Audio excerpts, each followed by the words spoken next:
Државните електрани ЕСМ договорија ново задолжување тешко 30 милиони евра од Комерцијална банка од земјава.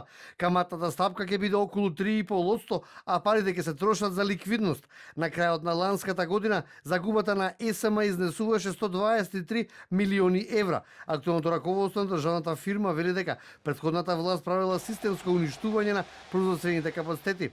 Се работи за една банка од каде што ќе биде подигнат кредитот и би било некоректно да кажеме нешто пред да биде подпишан договорот. Парите ќе бидат искористени за потребите и обврските на компанијата кон добавувачите. Тоа што е договорено и што очекувам на РСХ плюс 1,5%, што е подобро од субвенционираниот кредит што го земавме тогаш. Ваквата финансиска состојба нема да влијае врз цената на струјата за домаќинствата, велат од ЕСМ. Додаваат дека на тендерот на Евана за следните 6 месеци нема да понудат повисока цена од актуелната, која изнесува 62 евра за мегават час. Во првиот квартал трошокот за производство изнесувал 98 евра за истото количество струја да биде произведено.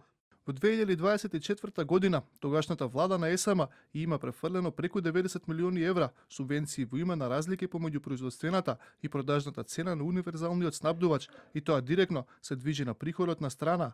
По 2023 година, владата во име на субвенции за електрична и топлинска енергија има префрлено повеќе од 230 милиони евра, а во 2021 година повеќе од 90 милиони евра на име субвенции. Во однос на случајот со закуп на газ од Александрополус, од ЕСМ вела дека се поднесени кривични пријави против два управни одбори и против функционери на меатата власт поради серија на несовесни одлуки во делот на енергетиката.